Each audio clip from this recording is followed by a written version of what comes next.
How dare you make a fool out of me? I don't have to make a fool out of you. You're doing that all on your own. Mr. and Mrs. Randall, our next-door neighbors, argued back and forth. I pressed the space between my eyebrows. I guess it's time for a break anyway. I pushed my homework aside. I went downstairs and lo and behold, my mother sat on a beach chair with a bucket of popcorn with the front door open, watching the neighbors as though she had front seats to a WWE match. This was just the beginning. Mom's crazy addiction affected everyone in town. You've never watched a story as crazy as the one you're about to watch. After my parents' divorce, Mom and I moved to a small town. Why'd they get divorced? Well, Dad told Mom she was married to her job.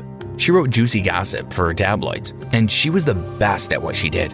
When he asked her to quit, she did it because she loved Dad. But he left anyway, and I watched Mom wither before my eyes until she started to meddle in people's business once more. It seemed to bring a spark to her personality. I love my mom, but her addiction was crazy. Around midnight after studying, I decided to head downstairs for a snack when I saw Mom looking through blinds by the front door.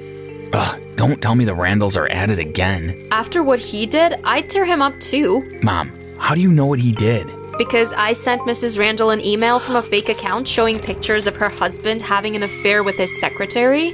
You did what? I sent a video. Where'd you even get the video? I have my sources. You shouldn't be meddling in people's business.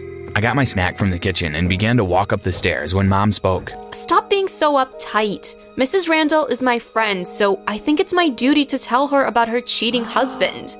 I shook my head and walked to my bedroom. I knew that nothing good was going to come out of what Mom did. At school the next day, I noticed everybody was whispering amongst each other. Hey, Rick, why is everyone whispering? What's going on? Didn't you hear the news? Richie Randall's parents are getting a divorce. So people get divorced every day. What's the big deal? Ricky pulled out his phone and pulled up a video. This is a big deal. On the video was Mr. Randall making out with his secretary. I'm sorry that Richie had to get mixed up in this, but it's the most interesting news we've had in this town in years. Ricky snickered. By the time I got home, I was fuming. Richie got into a few fights that day, and I found myself parting them because I felt responsible. Mom, are you home? I walked through the house. Mom wasn't there. I knew Mom was responsible for leaking the video. That evening, while I was doing homework, I heard the front door open. Reed, I'm home. I proceeded to walk downstairs. Mom, why did you share Mr. Randall's video? No, good evening. No, Mom, how are you? Mom, just answer the question. The only person I shared it with was Mrs. Randall. So how did the entire school get the video, Mom? Are you accusing me of something? To think my only son would think I'd do something like this. Mom walked away. I didn't believe Mom had nothing to do with it. The following week, another video was released. This time, it was the janitor, Mr. Hughes. In the video, he was caught sleeping in the school locker room and bathing in the school bathrooms. It also showed Mr. Hughes as he removed his clothes from the tool locker and got dressed. Mr. Hughes was called to the principal's office. Once out of the principal's office, Mr. Hughes went on his knees. Please, Mr. Boston, I got evicted from my apartment and I don't have anywhere else to go. I've worked for this school for over 30 years. It's the only thing I have left. Mr. Boston cleared his throat. We run a school here, Mr. Hughes, not a charity. Mr. Boston called the guards and asked them to escort Mr. Hughes from the premises. I felt sorry for him and wished there was some way I could assist Mr. Hughes. When I got home that afternoon, Mom was in the kitchen on her laptop. Mom, why did you do it? Do what? The video with Mr. Hughes. The man lost everything. Did he? Do you know that his video got over 100,000 views in less than 6 hours? Did you also know that a Go Help Me was created for him?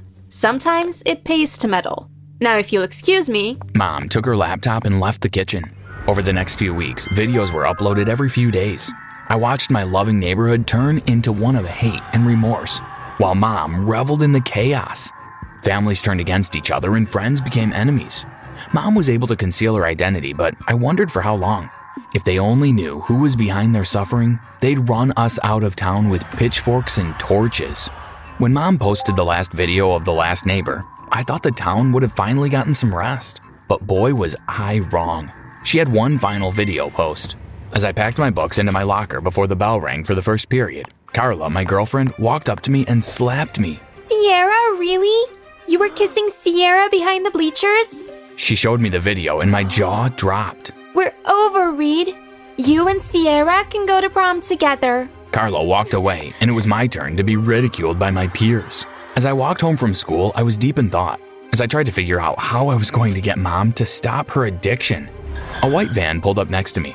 I was pulled into the van, and someone knocked me over the head. Everything went black. I wasn't sure how long I was out for, but when I woke up, Mom and I were tied in chairs next to each other. A few men walked into the room with masks on. They held various tools in their hands. The person with the hammer walked up to Mom. So you're the person leaking the videos of people in your neighborhood. We've got a job for you. Mom laughed. You walk in here like a set of high school punks with hardware tools and expect me to cooperate? I've been threatened with worse. So I guess people learning your true identity isn't going to bother you? Why should I be bothered? I didn't tell lies. I brought the truth to light. I wasn't responsible for anyone's actions. I see you're a tough nut to crack. Let's see what your son says. The man walked over to me, grabbed a handful of my hair, and yanked my head back. I closed my eyes.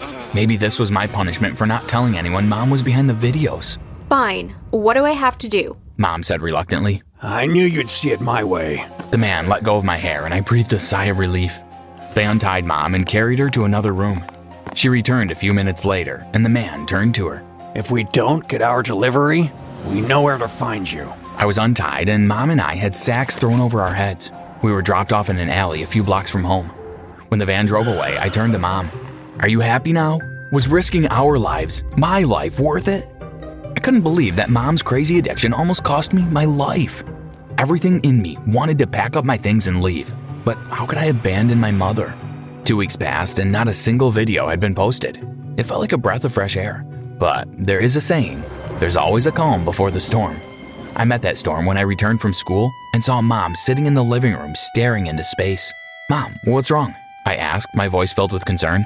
Mom handed me a DVD and exited the room.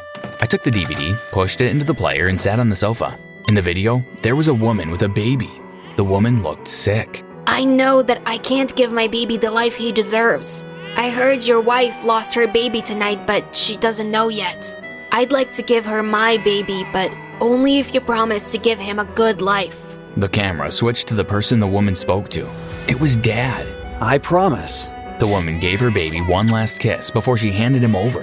Dad left the room and walked to another one.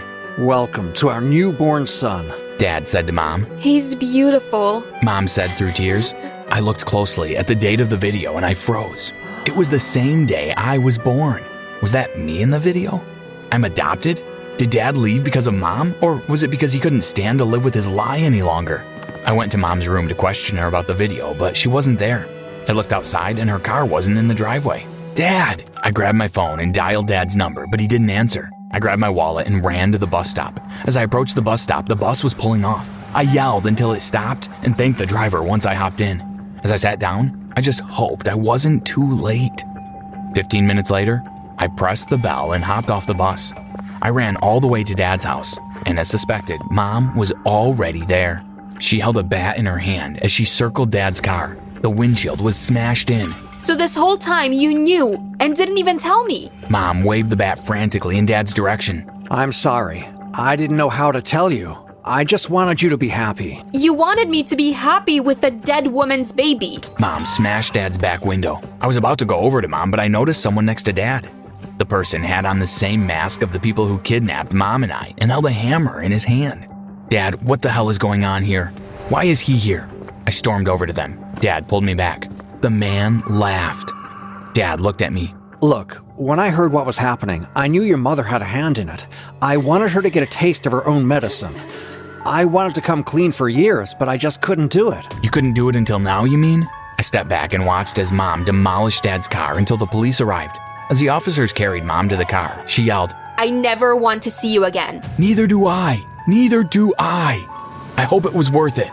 As soon as I got home, I called the family lawyer and told him where Mom was being held. A few hours later, Mom was released on bail.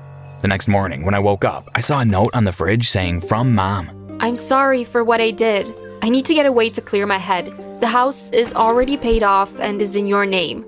I'll deposit money into your account so you can take care of yourself. I instructed the lawyer that if you graduate from high school, that once you turn 18, you can receive your inheritance. Isn't it funny how the person who created the chaos can just leave?